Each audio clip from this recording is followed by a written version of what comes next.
slow. Footprints deep where no man should go.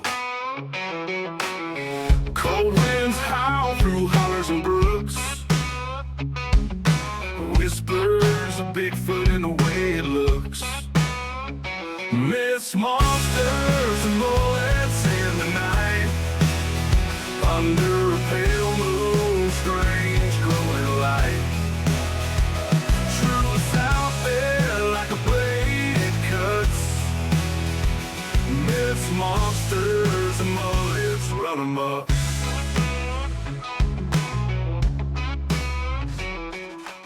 Welcome back to Myths, Monsters, and Mullets, the show where the strange, the unexplained, and the weird take center stage, and where the people behind the encounters matter just as much as the encounters themselves. We're not just here to talk about what was seen, we're here to understand who saw it, how it changed them, and why it still matters. Before we get started, quick shout out to our supporters over on Patreon. If you'd like to help keep the show independent, ad-free, and unapologetically weird, head on over to our Patreon. You'll find members episodes, early access to all the public episodes, and bonus material you won't see or hear anywhere else. If you've had an encounter or something strange that you've just never been able to explain, I want to hear from you. Email me at mythsandmullets@gmail.com. That's mythsandmullets@gmail.com. Your experience could be featured on a future episode.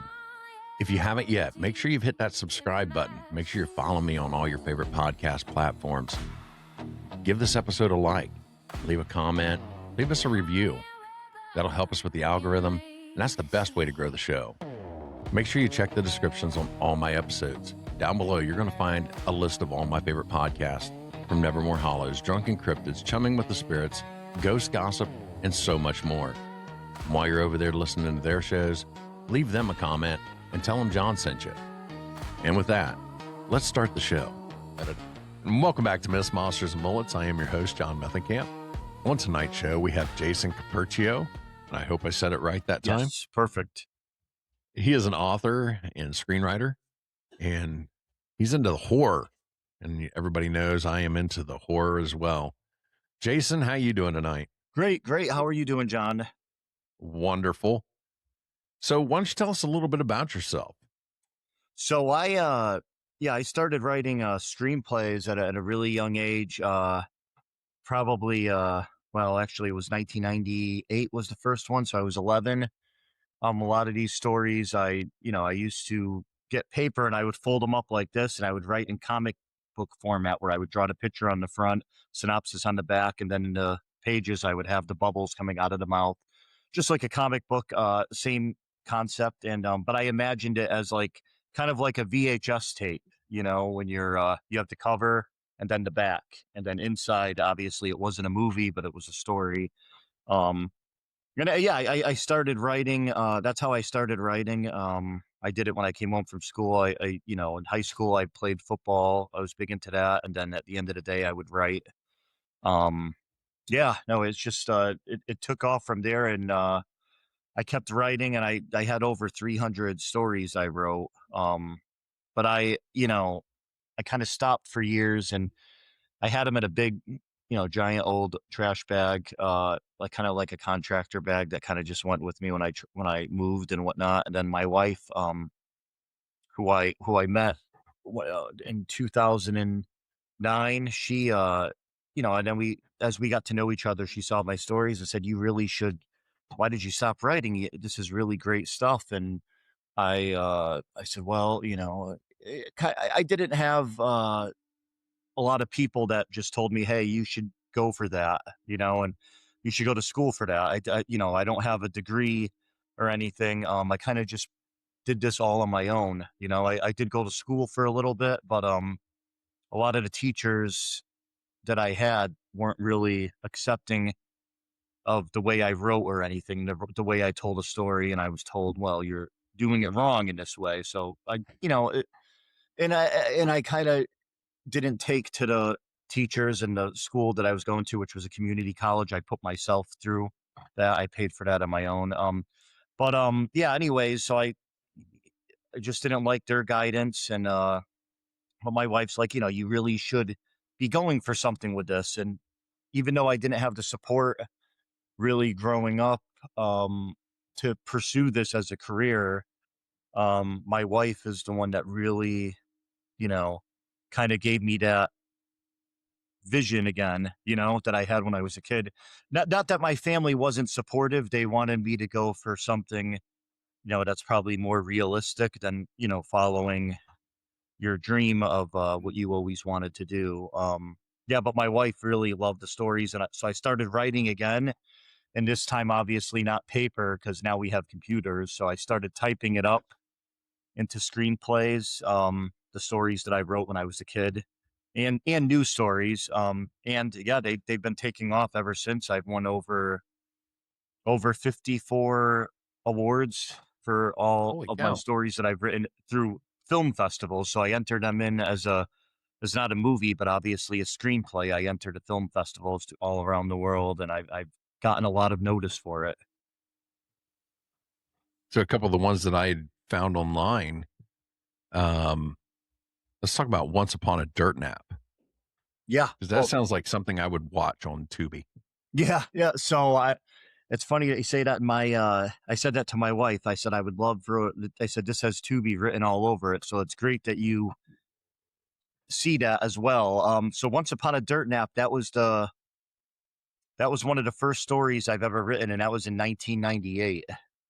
And I originally called it Back from the Dead, but obviously there's already movies. It's such a generic title, and then years later I came up with Once Upon a Dirt Nap. But Once Upon a Dirt Nap is it takes place in the 80s.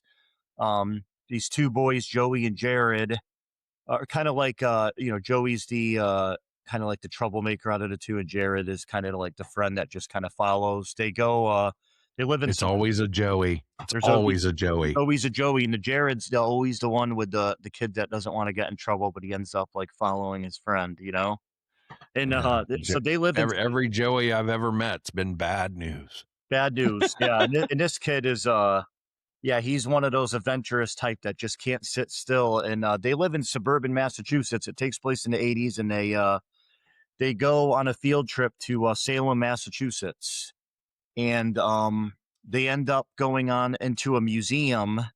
And they like to, they can't stand the teacher that's giving them the tour and the one that's on the field trip. So they try to break free into one of the back rooms, and going into the back rooms, they end up stumbling upon the book of spells, and it's in a glass case. And Joey grabs it and puts it in his backpack. And then they come rushing out of the room, and they pretended that they were in the bathroom and got lost. They end up going back home and trying one of the spells at a tombstone at the cemetery down the road from them, which is from the 1800s, an old cemetery with you could hardly see the names on the stones. And Joey ends up saying the spell, nothing happens. And Jared and Joey, they're having a sleepover. They're watching some old movies like Creature from the Black Lagoon, Bride of Frankenstein. Yeah, and they're watching these movies, and all of a sudden it starts storming outside, and they hear lightning hit something, and they look out the window and they see this giant creature standing facing their house, and they can't believe what they just brought back. And Joey and Jared are obviously freaking out, very, very scared.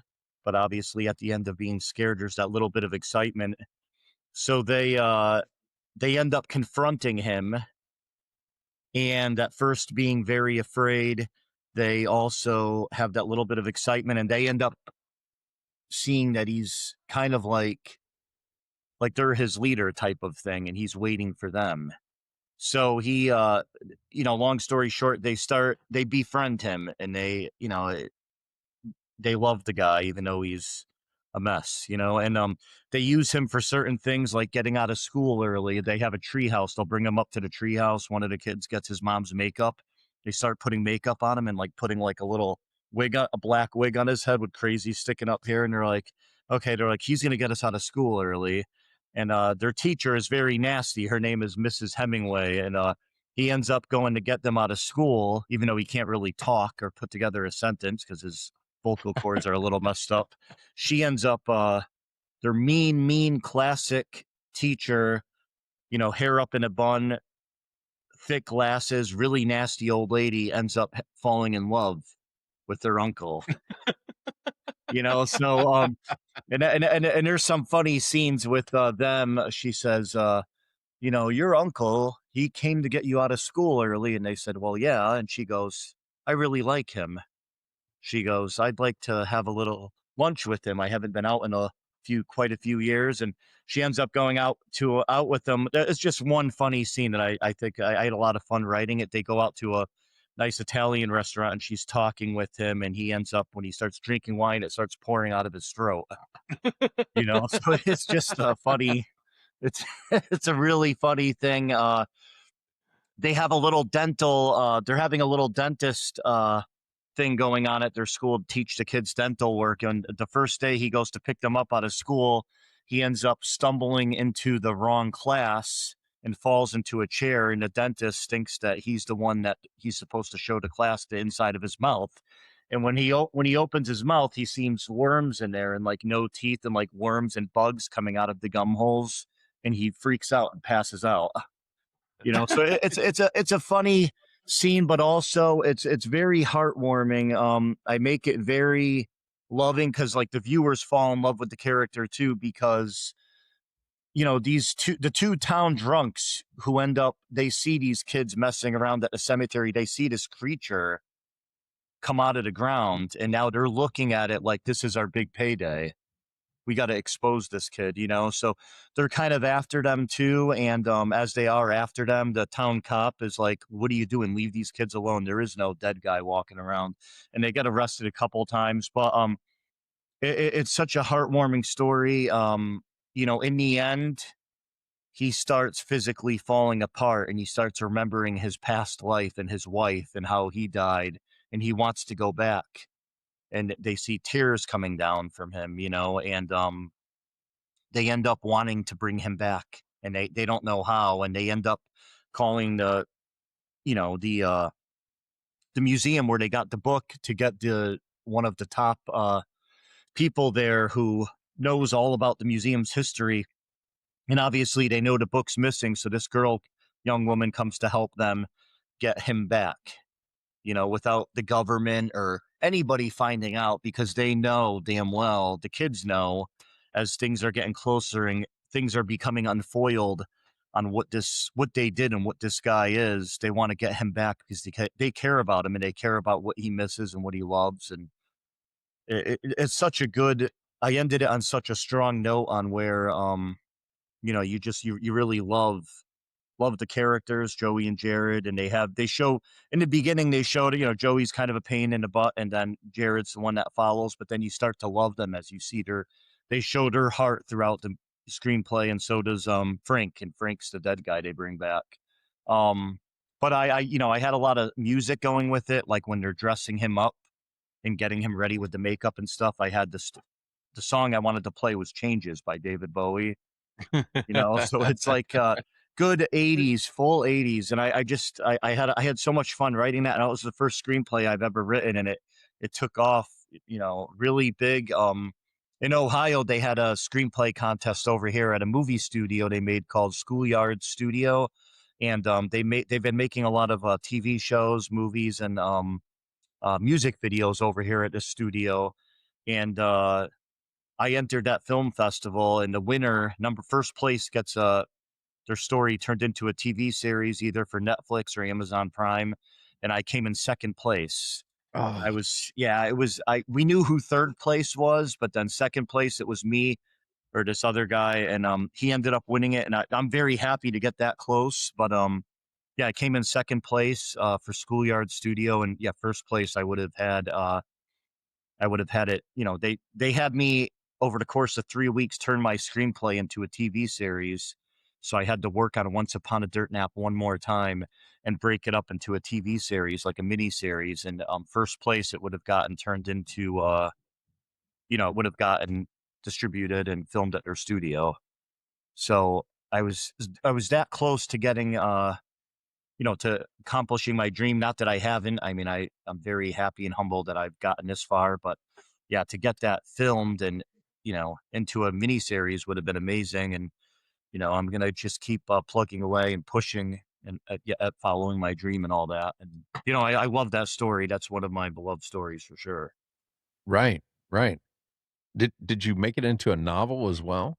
So it's yep. So now it's I won a few festivals where it was nominated to become a book, where it's screenplay format, but as a book, and they had artists put together the cover and the backside of it as well. And yeah, that's sold at Barnes and Noble, Walmart, Amazon, many other book. Goodreads.com is another one. Yeah, so there a lot of they bounce around from a lot of different places. It's getting more and more noticed, so that's a great thing too. I'll make sure I put some links in the description then for people to find it. Absolutely, absolutely. I could send you some too. Absolutely. How about Eggs in the Attic? So Eggs in the Attic, that was I wrote that originally in 1999, and then I wrote a few sequels, part 2, part 3, part 4, and I stopped at part 4.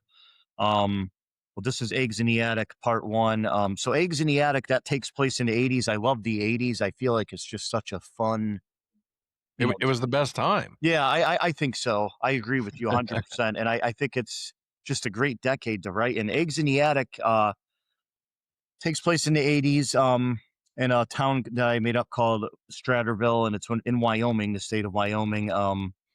And there's a scientist who works for the government on splicing DNAs to give creatures that he creates out of these wombs the best benefit of things such as sight, like eyes of an eagle, speed of a cheetah. Um, it has all the advantages of the creatures that the DNA comes from. I mean, every single advantage it has. It has a very sharp mind, very sharp vision. And these creatures are created by the scientists on an experiment with the government. He's very, very smart, but they see that he's starting to do things on the side. So they end up firing him and letting him go. So he works on his experiments at home in an attic. So if you go into his attic, because the government would do frequent spot checks on him to make sure he's not doing anything else at home, because now he's fired from the government and he's working as a like a teacher's sub. Like if a teacher calls out, a substitute teacher, and he's as a science class substitute teacher. Sometimes he has work, sometimes he doesn't. The other times he's at home and he's in his attic, and inside behind his attic wall upstairs there's a decent sized room about the size of a bathroom. He builds the attic, the upstairs attic, he cuts it off kind of and builds a bathroom so it looks like it's like a hidden door type thing. And he starts working on his creatures again. And the reason he does that, like I said, the government comes by and does spot checks. They don't find anything. He's good to go. He's working on this stuff. And upon doing so, these creatures are growing bigger and bigger and bigger, and they're getting smarter and smarter. And he sees like how progressively strong they're getting and how the mutations are just out of this world. And one day he's just driving, gets in a car accident, and dies. So the house is left the way it is. Then it goes up for sale eventually. This new kid and his parents move in, and his dad works for a firm of some sort, and they're kind of like a moving family. And so now they're there, and his mom and dad are going out on a date weekend type thing. They've been there for a few months. They have everything stored in the attic. They know nothing of that room.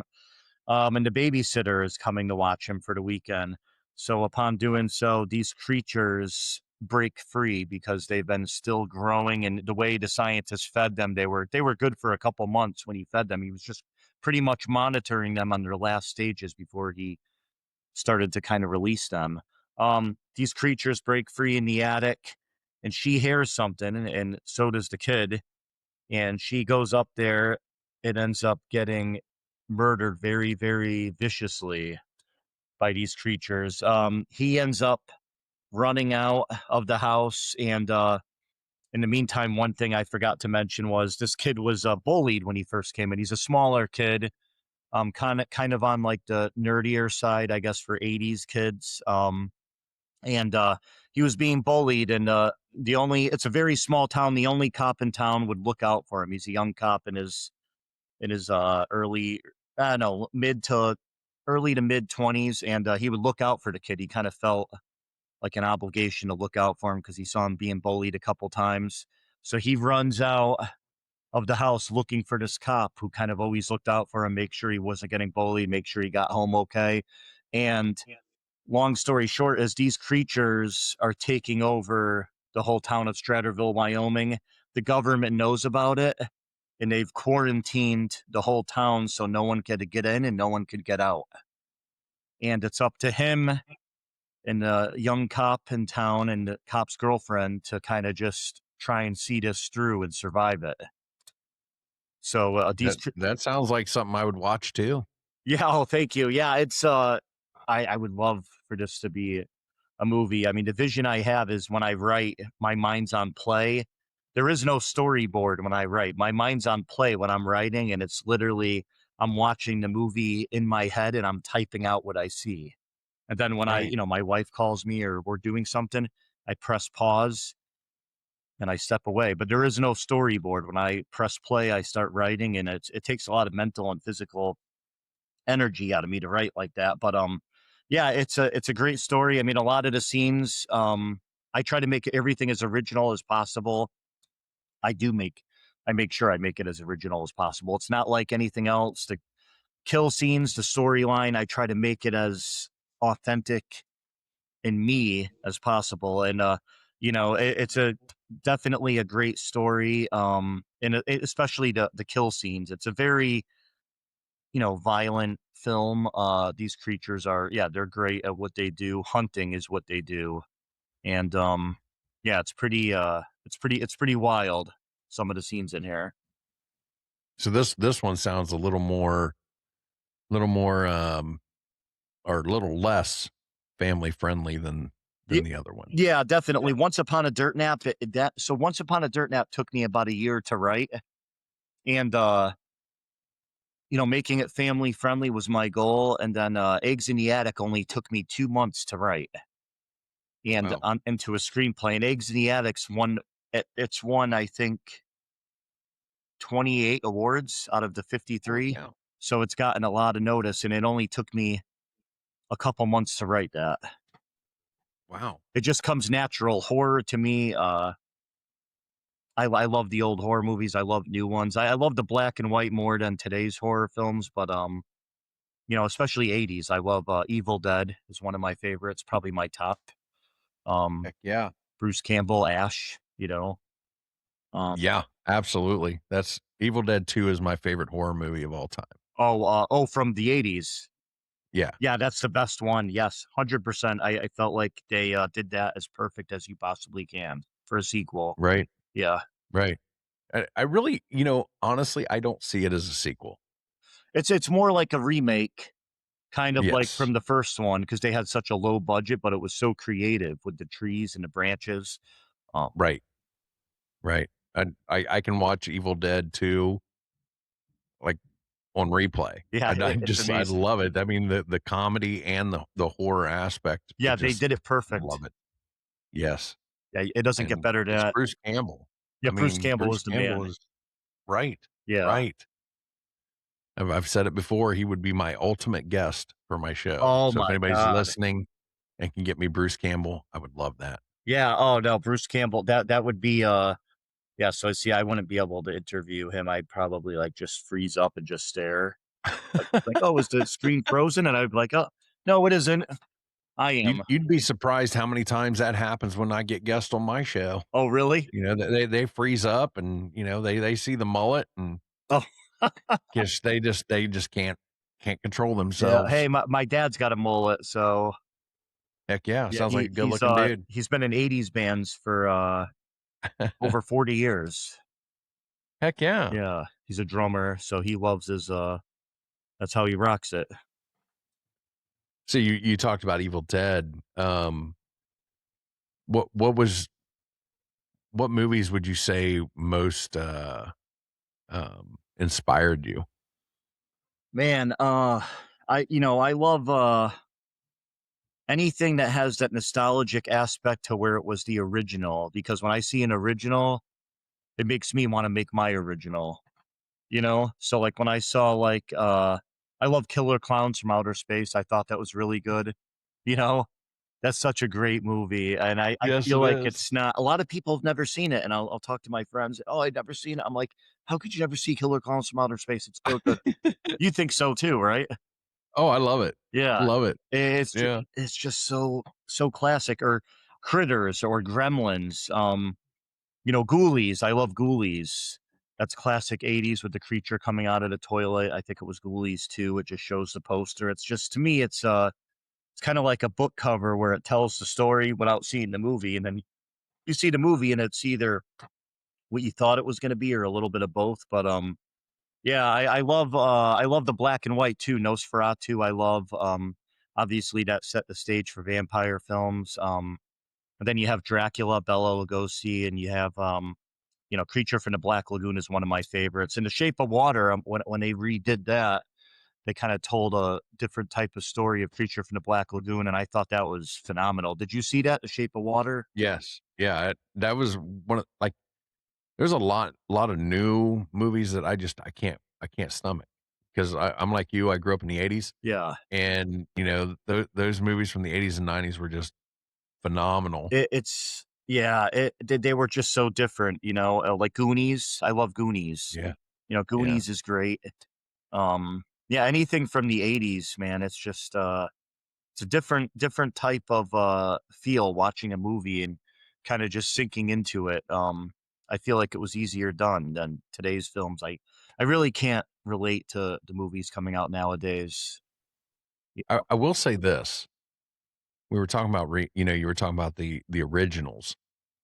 The Thing, Wes Craven's The Thing. Oh, Kurt Russell. Yep. That was better than the original, even though because the original was from like the 50s or 60s. Yeah. Yeah. Um, that that was better than the original, but the remake Yeah. that wasn't a remake that ended up being a prequel, Yeah. that was well done. I liked that movie. I did not see that. Oh, It was then I good, huh? ruined it for you. Yeah. I got to check that out. Yeah, I mean, you think when you're watching it, you don't realize that you're actually watching a prequel. No kidding. It's what led up to the dog coming into the camp. No kidding. So I'm sorry that I ruined that movie for anybody that hasn't seen it, No, well, but Christ, if they should have seen. but Yeah. by now, yeah, everybody should have seen it. Yeah, and I should have It's seen been it. out for a while. I think it's on my list. I have a list probably about 300 films on just on my phone. I have notes, movies to see, and I know it's on there. I will definitely check it out though. Yeah, I thought it was well done because when I first started watching it, I thought it was just a different telling, of the same movie, Of the same story, kind of like a remake, retelling of it. right? And then when you go back after you realize that it's a prequel, you go Wow. back and you start and you watch The Thing from was it 82? It came out in 82? That might have been Somewhere around in there. 82. That sounds about right. You start realizing that I mean, like when they went to that other camp and found where, it was all destroyed and stuff, Yeah. they basically took that set and like there's a hatchet in the wall or an axe in the wall and stuff like that. They explained why that's there.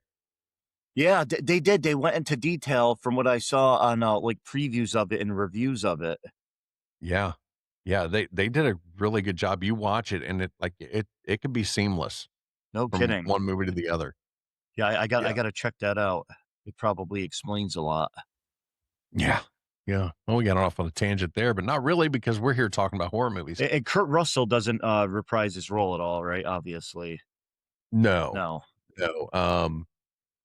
Basically it, the the prequel ends where with the dog running towards the camp. Wow. Because then you can just pick it up right from there and watch the one from the '80s, and you got the rest of the story. No kidding.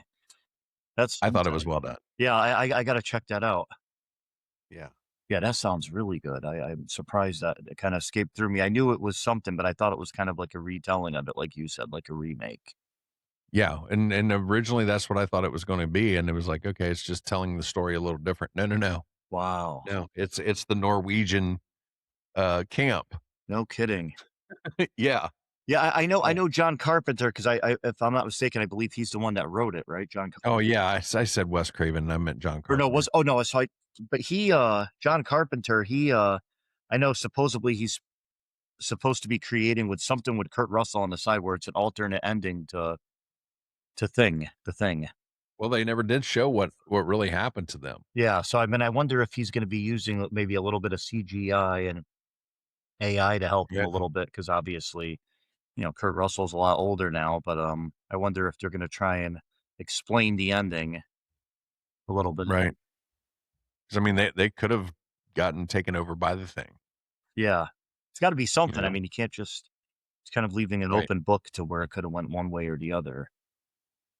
But a lot of John Carpenter's movies are like that, though. They are. Yeah, they have that kind of ending where you kinda wonder a little bit. Yeah. Yeah, wow, okay. One of the other ones that we had talked about beforehand, and it's new, is Pumpkin Jack. I say pumpkin because that's where well, I'm from Bradford, Ohio, Oh, and that's how we say pumpkin, is we say pumpkin. that's funny. That's great. I think it sounds better. Honestly, I think it sounds better. That was just my Bradford, Ohio showing right there, Yeah, that's pumpkin. awesome. They actually they a lot of the lingo they'll make fun of for me, over here, the guys I work with, I'll say certain words and I'll say sorry. And they're like, sorry, why are you saying it like that? And I'm like, what do you mean?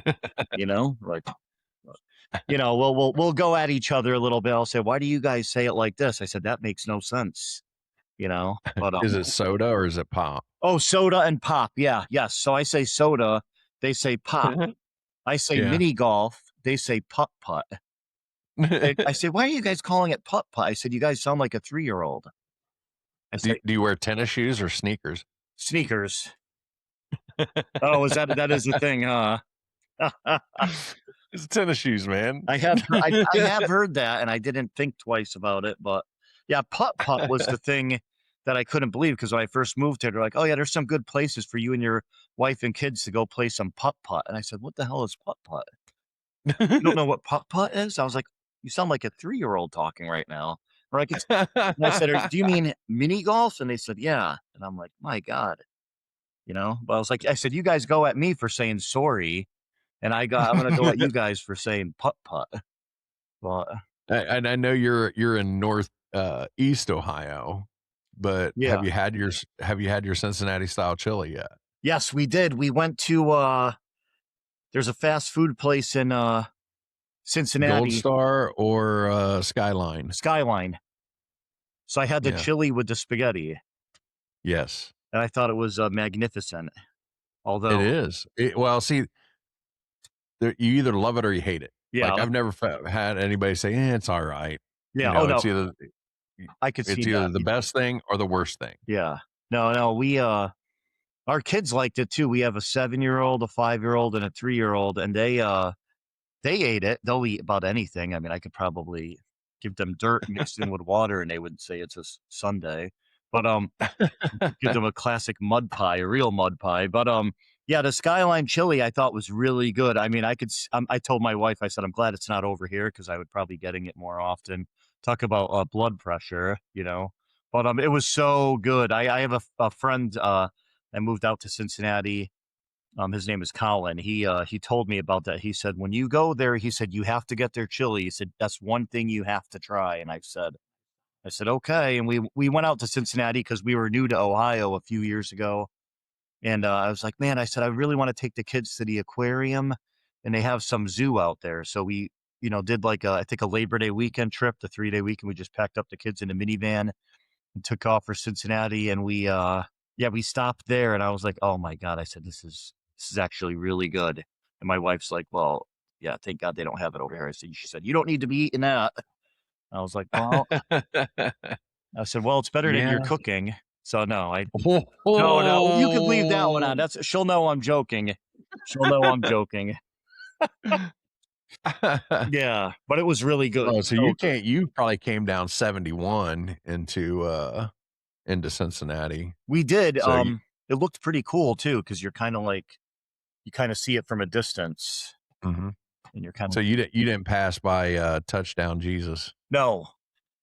Maybe I did, and I There's a just $5 foot long Jesus now. really. I'll send you a link. Yeah, is that good?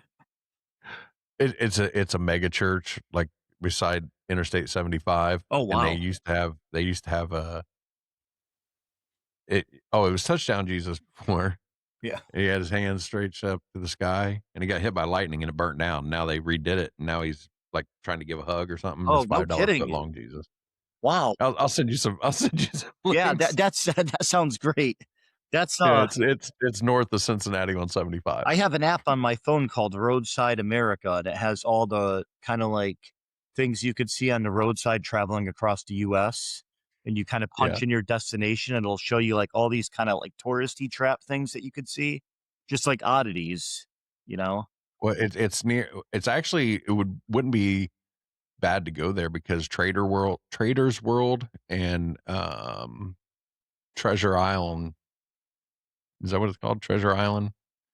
It's flea markets are Oh, right in that area too. no kidding. It's a huge flea markets. Oh yeah, I'm a fan of flea markets. Anything nostalgic I could find.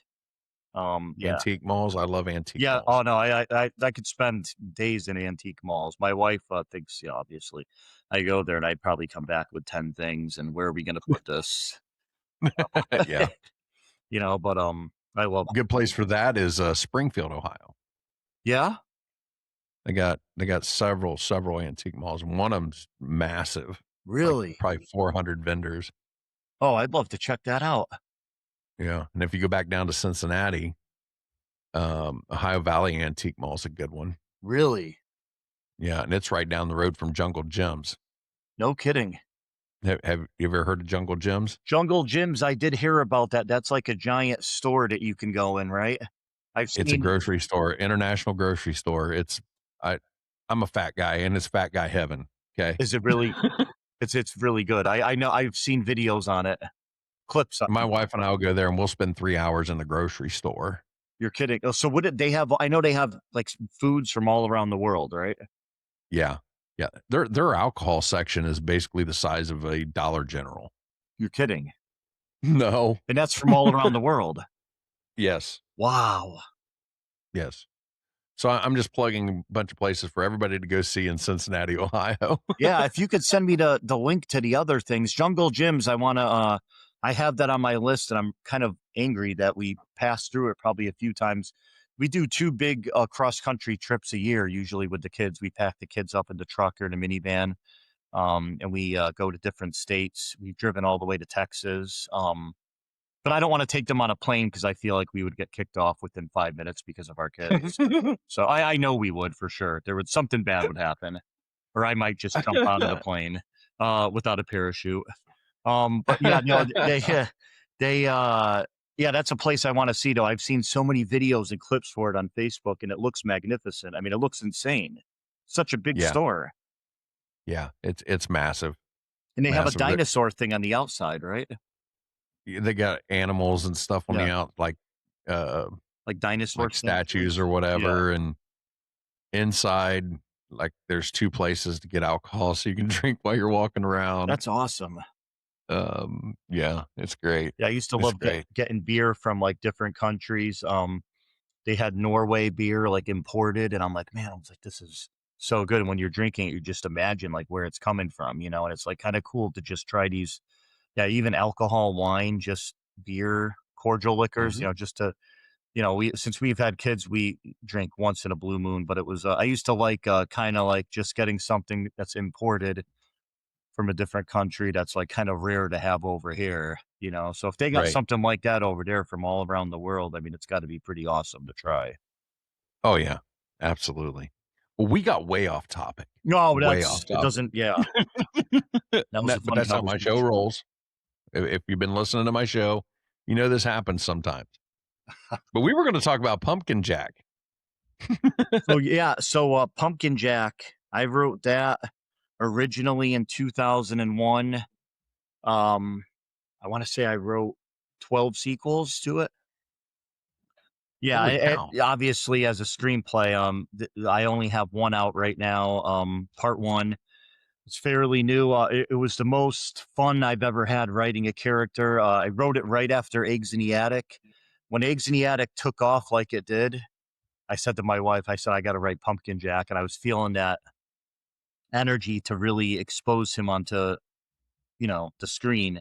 So it only took me about a month to write Pumpkin Jack. Yeah, I wrote it maybe, it might have been a little less than a month. I was writing it. I couldn't contain myself. Like coming home from work, I needed to like just get it out and finish a story onto as a screenplay. But this story is a very, very man, I would say the most like into a character that I've ever written. So Pumpkin Jack originally was titled Pumpkinhead. But because of the movie's Pumpkinhead in the title, I was like, I kind of got to make it my own. So I came up with Pumpkin Jack. The main character's first name is Jack. So Pumpkin Jack, like jack-o'-lantern, pumpkin, and then, yeah, it starts off in the 1950s where you have this hitman and he works in between in this Massachusetts town, he works for the Italian mob and there's like this small Irish mob. So he's kind of like a hitman. He goes with whatever these guys want. Usually he's not going against the two, so they could kind of trust him a little bit. But he's planning on doing one more hit and taking off to California with his pregnant fiance, and she plans on starting a hair salon in California, and they plan on starting fresh, and he plans on putting the past behind him. She doesn't really know what he does. She thinks it's some sort of like detective work. She's not the sharpest tool in the shed when it comes to, I guess, recognizing that. But he promises her the moon and the stars after this one last job. And upon doing so, the Irish mafia wants to put a hit on one of the guys in this Italian mafia family that he's working for, and they give him a paper for it, and they tell him to think about it, the details, payment, and everything, and he decides not to do it because that's not him. He doesn't cross in between the two, so he puts it inside his door, and they want a meeting with him at for the Italian family, and he goes to meet with them. And a few of the guys don't like him because he's a very soft-spoken, gentle guy, but he has that switch that makes him nuts, and when that switch is flicked, I mean, he could take anybody out. He's very lethal with anything, his mind, physically, what he can do. And he's just like one of those like nicest guys on a 10, 1 being mean and 10 being nice. He's like a 12 of nice. And he's just that type of guy. And they know not to mess with him, but he kind of freaks them out because except for the main Italian family's boss, he knows about him and he knows his past. But the guys under him don't like him because they don't trust him. And he kind of freaks them out with how nice he is and how this guy can be a hitman, and have no remorse. But they send him out to get somebody who's sent from Italy to get them. And this guy's in his house, and they said, we just need you to take him out. So he goes there, he prepares everything that he's going to do. He times the guy for a week on when he takes his shower and whatnot, goes into his house. And his thing is to draw the people in to the room that he wants them in. He has like this little record player starts playing opera music. And this guy gets out of the shower, comes downstairs. He hears this music. He knows someone's in his house. He loads up his gun. He comes downstairs. There's an invisible wire going into the kitchen, trips over it. And that's when Jack pounces on him, ties him up, and he has a very, very, very, very torturous death. And I'm talking like eyelids being clipped and bleach pouring on him. And he wants answers out of the guy. The guy doesn't speak, but he ends up killing him in a very brutal way. At the same time that he's doing this hit, the Italian mafia boss that he's working for that particular family, the two guys that don't trust him go to his car because they know where he parks and like how he does his job because they've been kind of studying him a little bit. Um, they go into his door, they're searching his car, they don't find anything, and as they're shutting the door, they see a paper slide out, and it's a hit that's put on their boss, and they think that he's going to be coming for him, so they bring it to the boss's attention. They plan on having one final meeting with him, and it's supposed to be for payment where they normally meet. Except this time it's kind of in the same town, but now they kind of want it in like an open field to where they're going to discuss things. It's on the boss's kind of private property to where there's like, you don't have to worry about the room being bugged or anything like that. Like the hitman prefers it that way where it's in the open air. Um, Anyways, before the hitman goes to meet with them, he's having lunch with his wife at a diner. And as he's crossing the street, he sees this little girl run out and a bus is coming. He grabs her just on time, pulls his whole body to shield her and grabs her and pulls her to the side, and a bus barely misses her. And it's this gypsy family's daughter, and they come running up and they're yelling at her and scolding her. But they say, "Thank you so much. You saved our daughter's life. She's our only hope for our family," because they're big into all kinds of stuff. And he goes, no problem. He goes, I just saw her.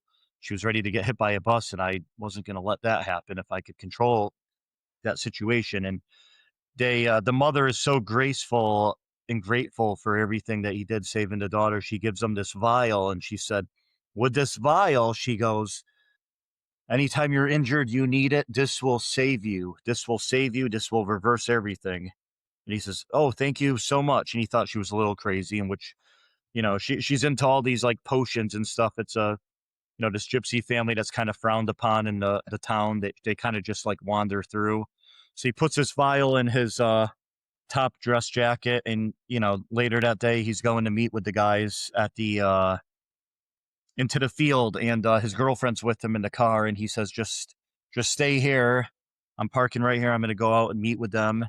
And she says, okay. She said, who are these guys? Because that's the first time she's kind of seen what he works with. But the timing with saving the girl from the bus and everything, they kind of fell behind on time, and he couldn't drop her off at home. And it was kind of getting crunch time. Back in the day, you had no cell phones or anything, and the boss expects him to meet him there at this time sharp.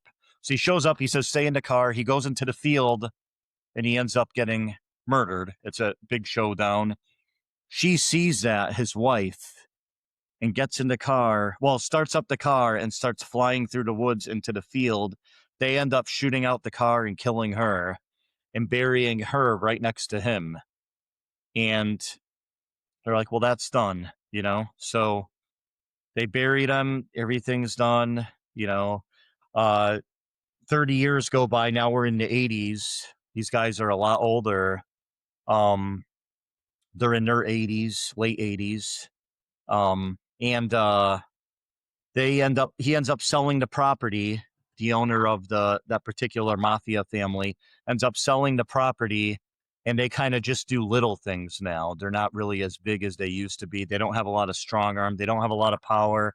And they sell the property, the land, to this pumpkin farmer who wants to grow all kinds of stuff on there, mainly pumpkins for the fall. It's a huge property. And this is kind of like stationed near Salem, Mass, where obviously Halloween's very popular. So he starts growing all these pumpkins. And in the beginning of the movie, as the credits start kind of like rolling, not rolling like at the end of a movie, but when the credits start in the beginning of the movie, there's going to be scenes showing the guy planting the seeds and then the vines coming down, touching his jacket, knocking out the vial, which spills into the vines and the skeleton. And then you see them pumping through the vines going up to the ground, and Pumpkinhead is now brought to life. And he's on a murderous rampage for vengeance of his wife and his unborn child. And he's going after the mob boss who took him out, and he's after the mob boss's daughter to take away from him what he took away from him. So it's, Wow. yeah, it's a very and he's very deranged. So he always had that switch to where he was nice guy and bad guy, and now he's just bad guy. But Holy cow! yeah, I make the audience feel bad for him in a way, though. Yeah, he did these horrible things, killed these very bad people. He was bad himself, but I mean, you also have a little bit of you kind of feel sorry for the guy a little bit in a way. Right, right. And you say Very violent though, very violent killings. Very, I mean, as good as it gets for horror. That's never been done before. For as far as kill, I mean, I've seen so many movies, and I wanted to make everything as original as possible without trying hard, but with just making it my own. Because I feel like a lot of horror directors try too hard with movies, try to be different so much. But I originally wrote this as my own, and nothing compares to it, and it's very very special. It's very crazy though, very brutal death scenes with a lot of story and sequence, and but you feel bad for the character. right, right. And you say this one's brand new, Brand right? new. Yep. Brand new. It's not even like you haven't put this in book form. No, it's I've got it copyrighted, and it's in screenplay film festivals all around the world. It's been getting a lot of recognition. And it's won a lot of awards, taken off. And yeah, I'm looking to get this published, and yeah, I'm hoping. I mean, this story as a movie would be, it would be the birth of something new. Right. So what got you into horror? Like, did you have some kind of like paranormal encounter or I've always had an interest in paranormal. As a kid, I just kind of gravitated towards horror films. I really love, all the '80s, all the original movies of horror, and for me, it just became a thing that was easy to write. I also have a screenplay, Why Me? And that's a romance comedy from a guy's perspective. I wrote that, and that challenged me like you wouldn't believe. Just it took me a couple years to write, just because it's not my forte.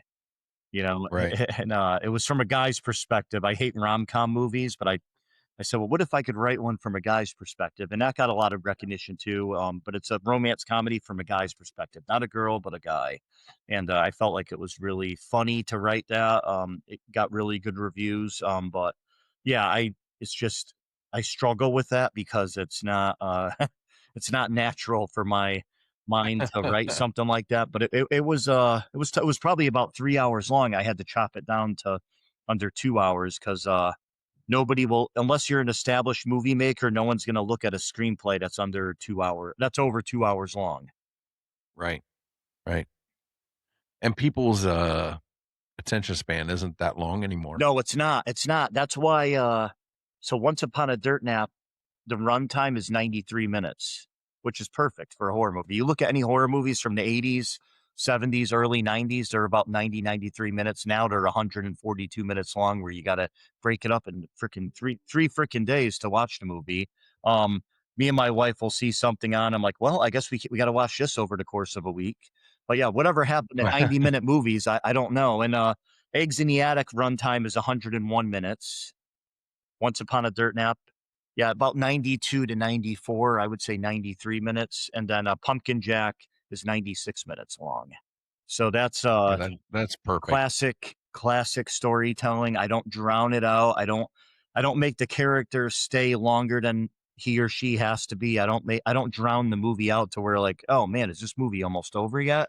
You know? And I don't rush it, but I let it methodically just kind of run its course, and just really get its niche for fitting in and just not overdoing it. That's my thing with that. And I feel like a lot of today's movies have skipped all of that because they're trying way too hard. And for me as a writer, what I hate seeing is directors and writers writing a movie and having an ending that doesn't really explain the ending, and it really explains nothing, and explains nothing on how the character got there. Because I worked hard on bringing up my character and explaining things. And and then to me, it's like lazy writing where writers and directors are like, well, what do you think happened? And they leave it up to the Yeah. fans because they themselves never wrote a proper ending or explained anything. And they try to make it Right. seem like it's this mystery, but it really isn't. They just didn't know how to end it. They didn't know how to end it, or sometimes even how to start it. Just the creature's there, or Right. the antagonist is there. No one knows why, how it was created, how it got there, but it's there, and it's a great movie. And guess what? It has no ending. You know, but Yeah. I love Leprechaun too. When we talk about '80s movies, Leprechaun's a good one. Warwick Davis, Yeah. that's a good one. Yeah. That's a good one. I was talking to, believe it was Alan from Nevermore Hollows the other day, and we were talking about, he watched an interview, I believe it was with Matt Damon. And because Netflix basically controls movies now, Oh yeah, um, I guess there was something that was brought up in this interview where Netflix requires that all their new movies have to have something like an explosion or something attention grabbing in the first 5 minutes. really? And then every 15 minutes of the movie, there has to be something that reminds the audience what the plot is. Like a refresh. Because people don't watch the movies anymore. That's They're on their phone. so that's the attention And span. they look up. Yeah, they look up and they like, what am I watching? Oh yeah, that's what this is. That's So that's why you interesting. have to have that. Have to have that reminder every 15 minutes of what the purpose of the movie That's is. crazy. I never heard of such a thing. I mean, it makes sense, I guess. Yeah, not for me and you because we grew up actually watching movies. No, yeah, I can't get over this. Yeah, that the attention span isn't there.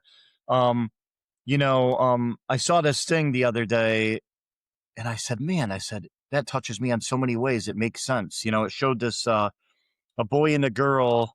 It just showed their feet sitting up against a tree, and they're watching the stars together, and it shows 3 shooting stars go across. And then it goes up to show the expression on their faces, and they're looking in their phones. They didn't even see it. Right. And I Right. said, "Man," I said, that is today.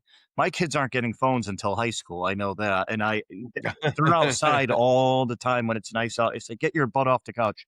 We're going outside," because they're not, there's no way in hell I'm going to let that happen. I feel like that today's world is just so unplugged from things people can't concentrate and put down their damn phone to watch a movie, and a lot of the guys Hey, I work with, I said to the guy the other day, I said, "Hey, what's your favorite movie?" And he goes, "Man, I love the Fast and the Furious movies." And I said, "You're kidding me." And he goes, "No, what's wrong with that?"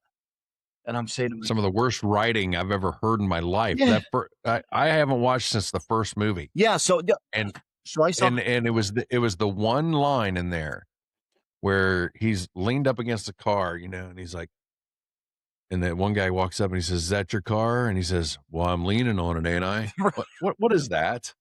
What? that's the I can lean against anything. It doesn't make it mine. that's the best line of all time, is what that is. That's horrible. No, it It's is. It horrible. And is. I started listening to, and like at that point, I lost complete interest in the movie. Oh, it's horrific. And I told him, I said, "Man," I said, "when they started having the cars jump out of helicopters with parachutes," I said, "that really, I mean, that just blew my mind." And he said, "Well, and wasn't it amazing?" And I was like, "Not in that way. I wasn't saying it in that way. I meant blew my mind as in, okay, that's it." And you see cars jumping from building to building. I'm like, I'm like, this is just, I mean, but like you said, going back to what you said, attention span, where is it? It doesn't exist anymore. I mean, I can see where Netflix, you figure they're going up against what? Tubi, you got Amazon Prime, and you got to Mhm. figure you want your movies. You got to see where they're kind of going wrong and falling off a little bit. And I guess, yeah, an explosion probably every few minutes. I mean, like you said, that kind of just, or 5 minutes into the feature, right? That Right. makes sense because something needs to explode to reignite the mind because the person that's watching it doesn't have a brain. So it's, I hate to see that. That's one of the reasons that I like Tubi, Tubi's freaking it, awesome. Yeah. because it's a lot of independent horror movies Yeah. where they're not bound to that, you know, that mindset of, well, we got to make sure we get. They call it second screen. Right, right, They right. realize that Netflix is the second screen because the first screen is their phone, Yeah. and But the people that are making movies for like Tubi and stuff like that, these independent horror movies, they are, they're actually creating movies, They are like the stuff that we grew up on. And that's why I love the independent horror. 100%. I mean, you see the heartbeat in those films because the guys making them truly love them, and it's not forced. Yeah, the Tubi films are phenomenal, and I love you could find a lot of films on Tubi that you can't find anywhere else from like the 80s. Mhm. That other like Netflix or Amazon doesn't carry them, and yeah, I mean Netflix though like to knock them a lot, but I mean if they're doing that, I mean that does kind of make sense with the attention span. They want to try to get people as much as possible. I thought Stranger Things was great. Did you see that? Yeah, I mean the storyline itself was, but like I think they drug it out They too did drag much. it I out think for sure. it was a money grab, especially there towards the last season, and Yeah. you can't take 12 years to write to shoot a series that's supposed to take place over, a couple weeks, Yeah. I agreed with that because on the last season, I felt that the characters weren't, it didn't just seem natural anymore because now they're Mm-mm. They're older. adults. And how do you make them look like kids still, And I do agree with you on that. Yeah. I was kind of disappointed on how long it took. That's like, not to get off topic, but Avatar came out. I wasn't the biggest fan of it. I mean, I love James Cameron. I love Terminator 2. That's one of my favorite movies from him. And but Avatar, I felt like it was kind of like a retelling of Pocahontas, where they're being forced off Uh-huh. their land and whatnot. And Avatar, the graphics were great in the first one, the story was great, but then it took them like 1,000 years to make part two, and now part two, part three, and part four are coming out or something like that. And it's lost Right. steam because the new generation, it's all those graphics are all over the place. I mean, he should have came out with part two years ago. Yeah, I had read somewhere where he had said that he was waiting The for right effects, right? the technology Yes. to catch up to the story he wanted to tell. Yep, that's what I read too. Yeah. So I don't know. I mean, I don't know. yeah, it was it was interesting, but I just feel like he could have done it a little differently. But James Cameron, I mean, Terminator 2 is a phenomenal film, I thought. Right. Well, speaking of attention spans, my audience usually cuts off at about an hour, and that's where we're at right now. Oh boy. So, yeah. So, Jason, why don't you tell everybody where they can find you? So they can find me on Facebook. I'm on Facebook and Instagram. LinkedIn is, for my work profile. I do postings on there though for movies and screenplays, horror and all that. The yeah, the best way I would say is Facebook though, for All sure. right. I'll make sure I put some links down in the description. Absolutely. And Jason, I really do appreciate you coming on Miss Monsters and Mullets. Oh, I had a best fun I've ever had on a podcast talking to somebody. Well, I appreciate that. Yeah. I do. No, I really do. I'd love to be on again if you want to go on a different venture and talk about different things. Absolutely. Absolutely. And I want to talk to you about something else after we stop recording. Yeah, absolutely. So, and if you've had a paranormal encounter you'd like to share, or maybe you're an author who has a screenplay that I might want to watch, you can contact me at mythsandmullets@gmail.com. I'll talk to you later. Gotta go. And that's it for tonight. Make sure you're checking out the description on this episode for any links associated with the guest. And if you've had a paranormal encounter you'd like to share, you can email me at mythsandmullets@gmail.com. Good night, everyone. Shadow in the pines lurking in the dusky air. Bigfoot stomps through the woods like he don't care. Lights in the sky flash green then blue. Aliens descending with a secret or two. Whispers in the breeze, cold fingers down your spine.